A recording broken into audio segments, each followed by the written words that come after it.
quanto a mim, estou sendo já oferecido por libação, e o tempo da minha partida é chegado.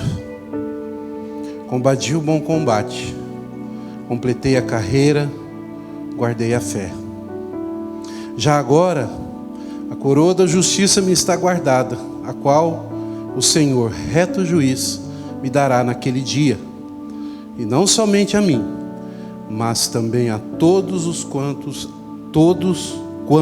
amam a sua vinda. Vamos orar? Pai querido, obrigado, Senhor, pela tua palavra. Ela é viva e eficaz. Ela jamais volta vazia, jamais. Mas ela cumpre o propósito para o qual o Senhor mesmo, pelo poder do teu Espírito, definiu que ela cumprisse.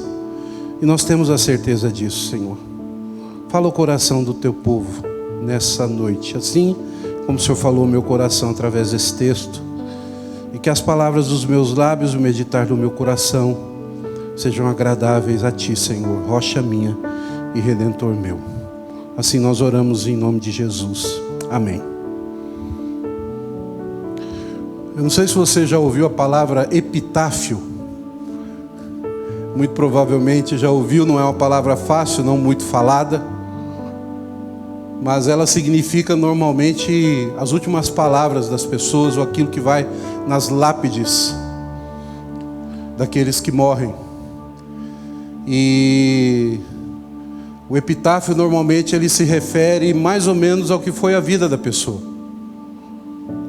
Não é necessariamente aquilo que vai na lápide, mas as últimas palavras, quando alguém quer fazer alguma homenagem para uma pessoa que já faleceu, normalmente ela faz um epitáfio das últimas palavras. Essa palavra também ela ficou famosa numa canção do Sérgio Brito, meu querido Elias, que é vocalista do Titãs. Os da minha época aí vão lembrar dessa grande banda, essa banda dos anos 90, que fez tanto sucesso. Tinha algumas canções muito bonitas, outras nem tanto, assim como é muito comum nas músicas seculares. Mas eles têm uma música, o Sérgio Brito compôs essa música chamada Epitáfio, como se fosse as suas últimas palavras, ou de alguém que está para morrer e olha para trás e vê como viveu. E eu gosto muito dessas palavras, dessas canções, muitas vezes seculares, porque elas expressam muito o que vai no coração humano, principalmente do coração humano que não tem ainda Deus, não tem Jesus. Elas expressam um anseio por algo maior. Elas expressam também a tristeza de um coração que ainda não tem esperança. Não conheceu a esperança de servir a Jesus, a esperança de Cristo. Eu não conheço a vida do Sérgio Brito, mas a canção Epitáfio do Sérgio Brito, que você vai conhecer quando eu falar aqui, quando eu ler aqui a letra dela, principalmente o refrão, ela é uma música que expressa muito arrependimento de alguém que está no fim da sua vida e olha para trás e diz assim: puxa, eu devia ter vivido uma vida melhor, eu devia ter feito mais, eu devia ter tomado outras atitudes. É uma canção cheia de arrependimento, frustrante até, eu digo, e de certa forma demonstra o que muitas vezes muitas pessoas que ainda não conheceram a esperança e o Senhor Jesus Cristo sentem quando chegam no final da sua vida e não conheceram a verdadeira esperança. Então ele diz assim, dá até vontade de cantar, eu sei, mas ele diz assim: devia ter amado mais, ter chorado mais, ter visto o sol nascer. Devia ter arriscado mais e até errado mais, ter feito o que eu queria fazer. Queria ter aceitado as pessoas como elas são, né? Cada um sabe a alegria e a dor que traz no coração. Devia ter complicado menos, trabalhado menos, ter visto o sol se pôr. Coisa linda, né? Quantas vezes você já parou para ver o sol se pôr como um ato de adoração a Deus, né? Devia ter me importado menos com problemas pequenos, ter morrido de amor. Aí vem o refrão, que é bastante questionável e mostra também a falta de esperança, quando diz assim: o acaso vai me proteger enquanto eu andar distraído. O acaso vai me proteger enquanto eu andar distraído. Sim, queridos, para aquele que ainda não conheceu a Cristo, ou aquele que ainda não teve um encontro com Deus, realmente a vida dele está governada pelo acaso. E isso é muito ruim, isso é muito triste. Mas o texto que nós acabamos de ler, e agora sim, você vai ver a grande diferença. O texto que nós acabamos de ler em 2 Timóteo também é uma espécie de epitáfio, as últimas palavras de um homem. Mas que diferença, que diferença. Quanto a mim, estou sendo já oferecido por libação. O tempo da minha partida é chegado. Eu combati o bom combate, eu completei a carreira, eu guardei a fé, e já agora a coroa da justiça me está guardada, a qual o Senhor, reto juiz, me dará naquele dia, e não somente a mim, mas também a todos quanto amam a sua vida. Esse é o epitáfio de alguém que viveu uma vida que vale a pena. Amém? Uma vida que vale a pena. Aliás, esse é o tema desse sermão, uma vida que vale a pena. O que é uma vida que vale a pena? Segundo o apóstolo Paulo, segundo a palavra de Deus. Nós vamos aqui ter pelo menos 4 exemplos de uma vida que vale a pena na vida desse homem que viveu uma vida para a glória de Deus. Em primeiro lugar, uma vida que vale a pena é uma vida de sacrifício. Em segundo lugar, uma vida que vale a pena é uma vida que luta as lutas de Deus. Esse é o verdadeiro combate, o bom combate. Em terceiro lugar, uma vida que vale a pena é uma vida onde a gente guarda a fé.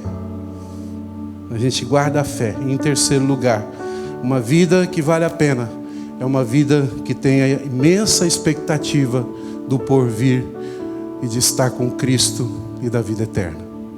Esses são os 4 motivos, esses são os 4 exemplos do apóstolo Paulo por uma vida que vale a pena.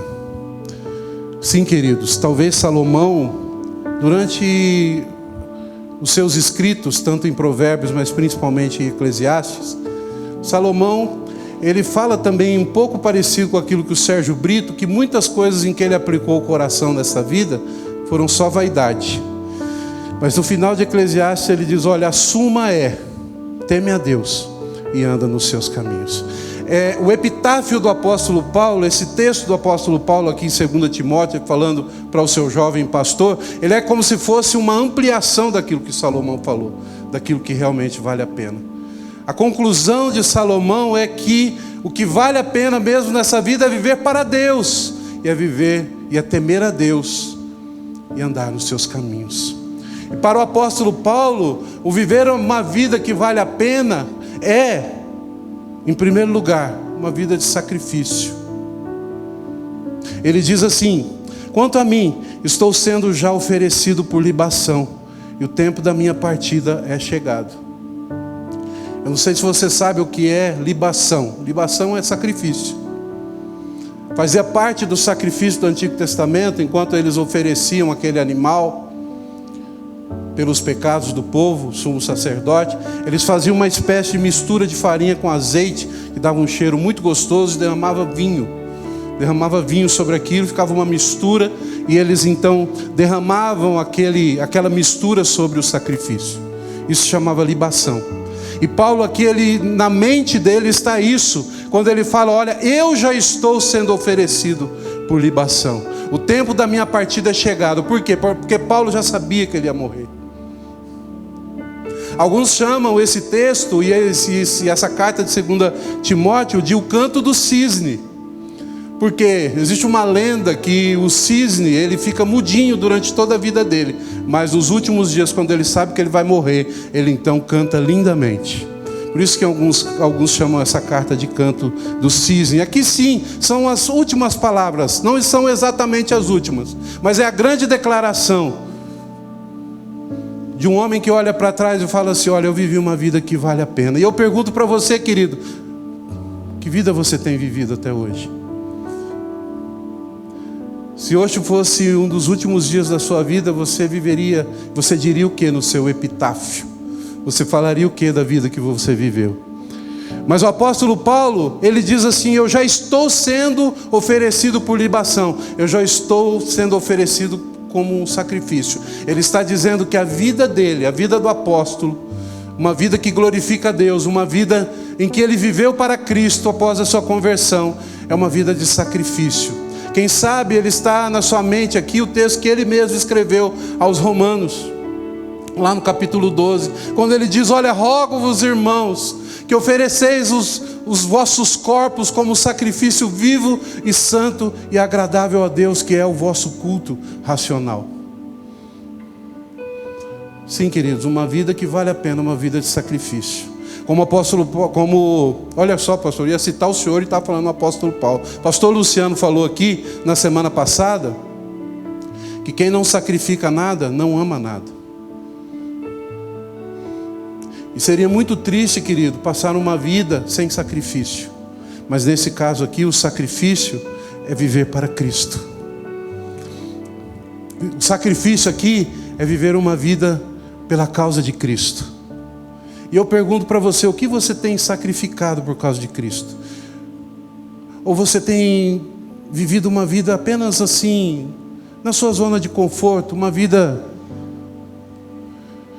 em que você olha e vive o dia a dia de uma forma tranquila, sem muitos objetivos? Como você tem vivido? A sua vida tem sido uma vida em que você se oferece todos os dias como um sacrifício a Deus? Essa é uma vida que vale a pena ser vivida, uma vida de sacrifício. Sacrifício, é claro, nos tira da zona de conforto.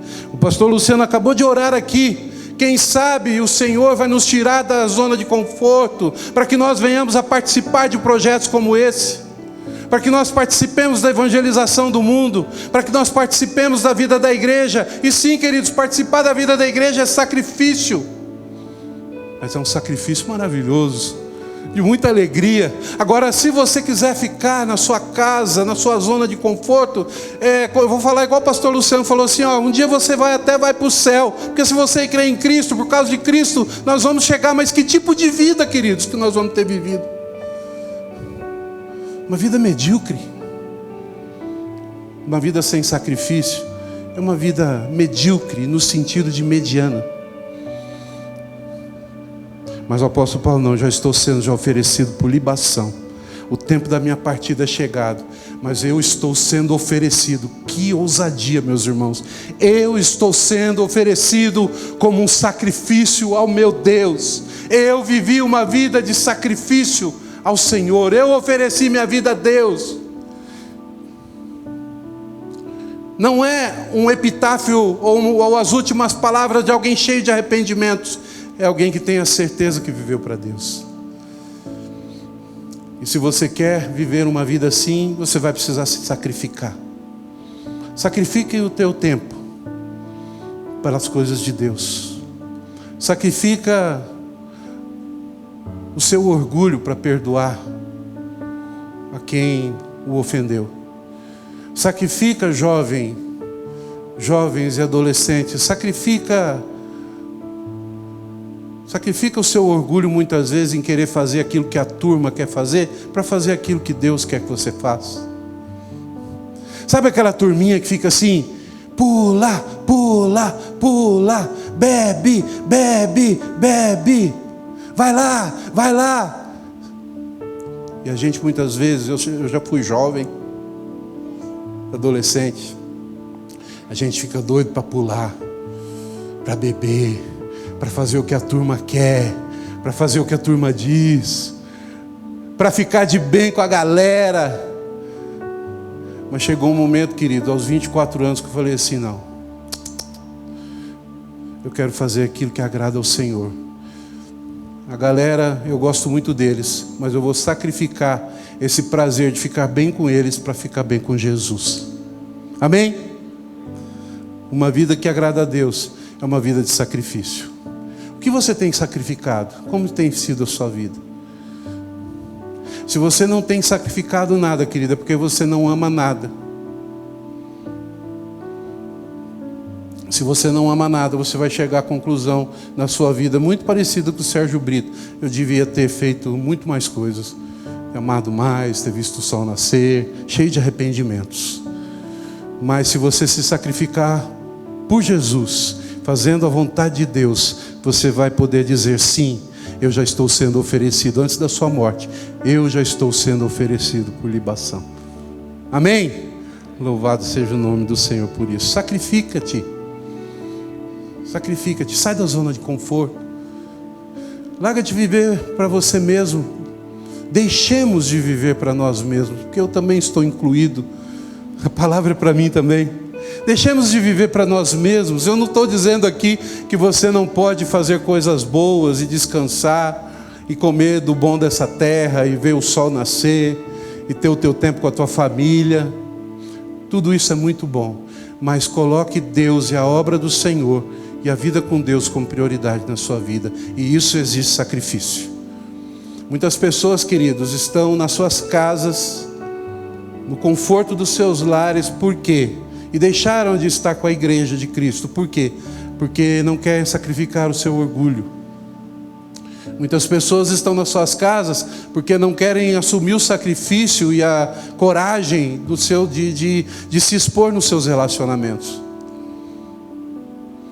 Porque, queridos, estar com a igreja, caminhar junto, fazer a obra do Senhor, muitas vezes nós somos confrontados, nós vamos ter que perdoar, nós vamos estabelecer relacionamentos. Às vezes nos relacionamentos nós vamos ter conflitos, mas tem muitas pessoas que elas estão justamente na sua zona de conforto, fugindo dos conflitos, porque estar em meio aos conflitos requer sacrifício, só que vale a pena. O apóstolo Paulo esteve em meio a muitos conflitos, mas ele pôde dizer no final da sua vida: quanto a mim, estou sendo já oferecido por libação, e o tempo da minha partida é chegado. O que você tem sacrificado por causa de Cristo? Em segundo lugar, uma vida que vale a pena, queridos, é uma vida em que você luta a luta de Deus. Combati o bom combate, completei a carreira, mas combati o bom combate.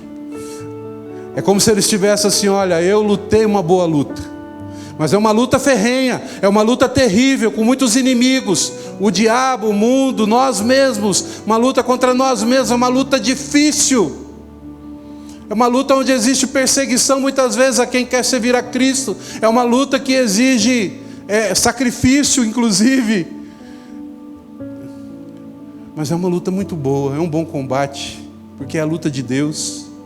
O apóstolo Paulo, ele tem a certeza que ele combateu o bom combate, porque ele lutou a luta de Cristo. Ele não se acovardou, ele não ficou em casa comendo pipoca, ele não ficou em casa, ele abriu mão da sua zona de conforto e ele foi para a arena, ele foi para a luta, e ele lutou e combateu o bom combate.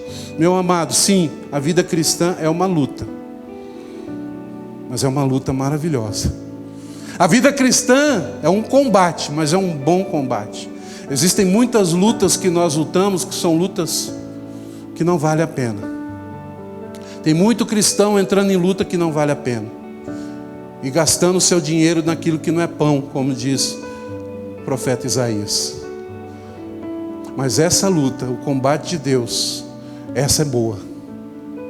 Primeiro você precisa reconhecer que a vida é uma luta e saber que não é um parque de diversões. A vida cristã, óbvio que ela não é um parque de diversões, ela não é fácil. Tem muita gente achando que a vida cristã é fácil, e às vezes quando se depara com a vida cristã, percebe que é uma vida de luta, e muitos têm desistido, infelizmente, e têm se acovardado. Mas louvado seja o Senhor, muitos também têm prosseguido e vivido uma vida para a glória de Deus.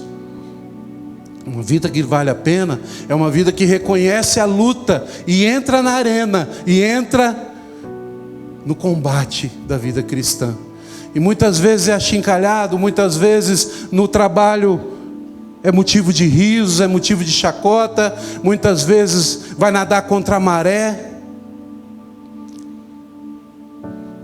muitas vezes vai ter que perder algumas coisas, como o apóstolo Paulo diz: eu perdi tudo, mas eu ganhei a Cristo. A vida cristã, sim, queridos, muitas vezes ela é feita de perdas, e a gente perde muita coisa, mas nós ganhamos o principal, que é o próprio Cristo, e vale a pena. A luta é muito grande, mas vale a pena lutar por causa de Cristo. Combati o bom combate, completei a carreira. Eu quero dizer para você, meu amado, não saia aqui dessa noite sem refletir sobre se você tem vivido uma vida que vale a pena. Como tem sido a sua luta? Que luta você tem lutado? A luta de Deus? A luta do Evangelho? Você tem vivido para Deus? Você tem buscado o bom combate de Deus, mesmo que ele às vezes é ferrenho, ele é difícil, mas você tem enfrentado? O John MacArthur, ele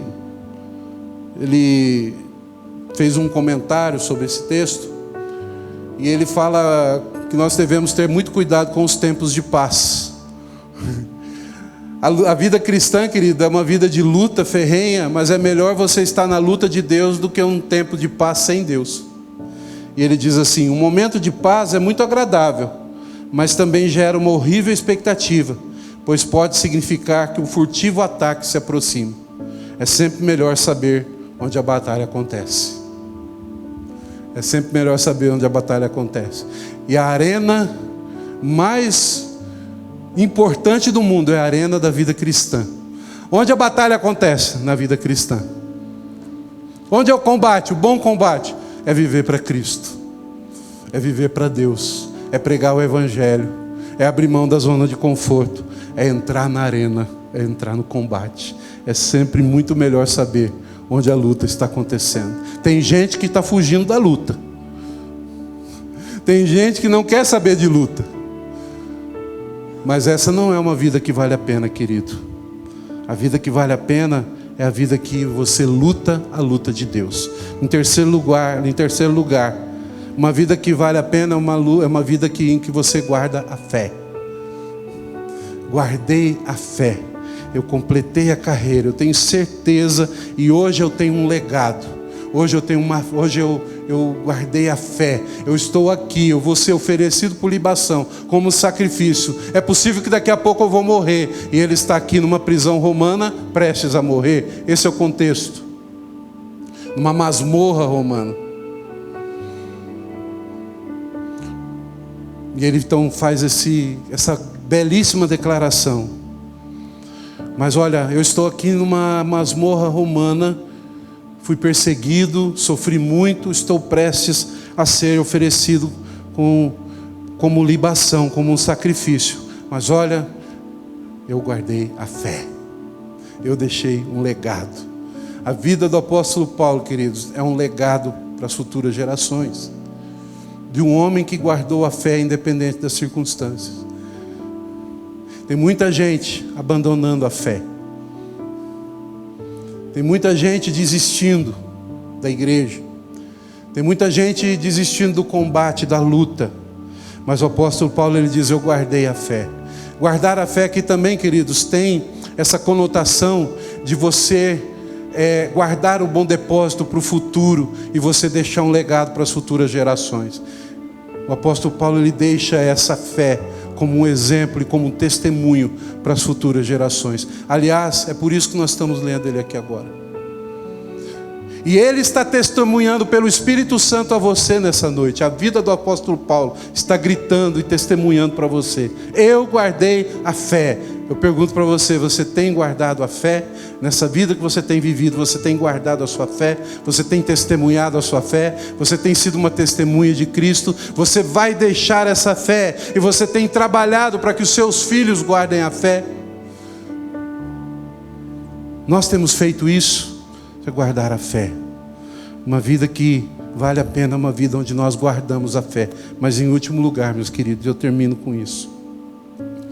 Já agora a coroa da justiça me está guardada, a qual o Senhor, reto juiz, me dará naquele dia. E não somente a mim, mas também a todos quantos amam a sua vinda. Uma vida que vale a pena é uma vida que olha para o futuro e o porvir. Uma vida que vale a pena é uma vida que olha e sabe que dias melhores virão. Uma vida que vale a pena é uma vida que contempla a eternidade. Amém? Se você, queridos, vive sem contemplar a eternidade, tem se apegado muito nas coisas deste mundo e desta vida terrena, como se só isso existisse, eu quero dizer que você é muito infeliz. Se nós olharmos apenas para este mundo, para as coisas terrenas e coisas até boas, que são boas de serem vividas, mas se nós olhamos apenas para isso, para as coisas desse mundo, para os nossos prazeres terrenos, para os nossos projetos terrenos, nós somos muito infelizes. O apóstolo Paulo diz isso aos Coríntios. Se a nossa vida contempla somente assim, somente isso, nós somos os mais infelizes de todos os homens. Mas uma vida que vale a pena, o apóstolo Paulo não, ele está para morrer. Ele está dizendo, mas eu estou sendo oferecido por libação. Eu ofereci a minha vida como sacrifício, eu combati o bom combate, eu estou completando a carreira, eu guardei a fé, e a coisa não termina aqui. Está me aguardada a coroa da justiça, a qual o Senhor Jesus, o reto juiz, eu já sei, eu já tenho certeza que Ele me dará naquele dia, e não somente a mim, mas a todos quanto amam a sua vinda, a vinda de Cristo, o dia da nossa redenção total. Eu quero perguntar para você, meu irmão, você contempla isso? Diga amém. Então você vive uma vida que vale a pena ser vivida. Se esse amém foi verdadeiro mesmo, viva pensando nisso. É uma vida que vale a pena, uma vida que não está solta ao acaso. Eu ficava muito triste quando eu ouvia o refrão dessa música. O acaso vai me proteger enquanto eu andar distraído. É um refrão que poderia ser bem diferente. Poderia ser bem diferente. É um refrão triste de alguém que não tem esperança do porvir. Provavelmente de alguém que crê apenas nas coisas desse mundo. Apesar de bela a música, mas você percebe claramente que falta alguma coisa aí. Falta a esperança do porvir, de dias melhores e de contemplar a eternidade. Mas Paulo não. Esse epitáfio é bom. Esse epitáfio é bom. Essas seriam as suas últimas palavras? Eu gostaria que essas fossem as minhas últimas palavras. Sim, a coroa da justiça me está guardada, o qual o Senhor reto juiz me dará naquele dia, e não somente a mim, mas também a todos quanto amam a sua vinda. Olha que coisa maravilhosa, ele não quer estar sozinho no céu. Ele está dizendo, olha, não somente a mim, mas também para a igreja de Cristo, aqueles que amam a vinda de Jesus, aqueles que acreditam que Jesus virá, aqueles que acreditam que um dia a coroa que está guardada será colocada na nossa cabeça. Um dia a trombeta soará e Jesus virá em glória para buscar a sua igreja. Para todo aquele que crê nisso, esse sim viveu uma vida que vale a pena ser vivida. Quem dera, queridos, todos nós aqui pudéssemos colocar isso na nossa lápide.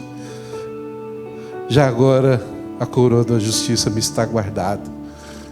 Eu creio que existe algo além, eu tenho essa certeza, e eu creio pela fé que aquilo que Jesus Cristo falou, Ele vai cumprir, e essa última promessa vai acontecer. Ele virá, amém? Ele virá. Essa é uma vida que vale a pena ser vivida. Que você possa dizer, que essas possam ser as suas últimas palavras. Nós não sabemos o que vai acontecer amanhã. Faça uma reflexão. Nós não sabemos o dia da nossa partida, o dia que nós vamos completar a nossa carreira, mas que o dia em que o Senhor estiver prestes a nos levar, nós possamos pensar dessa forma e olhar para trás. Eu vivi uma vida que vale a pena. Amém? Pai querido, obrigado, Senhor, obrigado pela Tua palavra. Nós queremos, Senhor Deus, glorificar o Teu nome, Senhor, porque o Senhor nos deu esperança. Nós vivemos, Senhor Deus, durante muito tempo, vidas medíocres, vidas sem sentido. A começar de mim mesmo, Senhor Deus, durante tanto tempo, Senhor. Por estar longe do Senhor, vivi sem esperança. Porque aquele que está longe do Senhor não pode ter esperança e não pode ser feliz. Mas sim, Senhor Deus, durante muito tempo vivemos vidas sem esperança por não conhecer a Tua palavra e o Teu Evangelho, por não conhecer a Cristo. Mas nessa noite, Senhor Deus, nós vimos aqui o exemplo de um homem que morreu cheio de esperança, que morreu cheio de certeza, que guardou a fé, que ofereceu o seu corpo por libação e sacrifício. Ajuda-nos, Senhor Deus, a viver uma vida que sacrifica pelo próximo, pela igreja, pelo Evangelho, por Jesus. Ajuda, Senhor Deus, a ver uma vida que vale a pena, que combate a luta de Deus, o bom combate, a melhor luta. E que não fica, Senhor Deus, apenas na zona de conforto, mas tira, Senhor Deus, nós e a todos aqueles que porventura estiverem nessa situação, dessa zona de conforto, e traz eles para a arena, para a boa luta, para a luta de Deus. Também, Senhor Deus, nos ajuda a guardar a fé, Senhor, porque sabemos que todo aquele que crê, a sua fé será guardada até o último dia. Mas nos ajuda, Senhor Deus, a viver uma vida onde deixemos esse legado de fé para as próximas gerações. E também, Senhor Deus, nos ajuda a ter a certeza que a coroa da justiça nos está guardada e um dia nós estaremos com Cristo. Nos ajuda a amar todos os dias da nossa vida. Ajuda-nos a amar a Tua vinda gloriosa e crer nela, Senhor, de todo o nosso coração. Porque assim viveremos uma vida que vale a pena. Ajuda-nos, Senhor, nós carecemos de Ti. Assim nós oramos, em nome de Jesus, amém.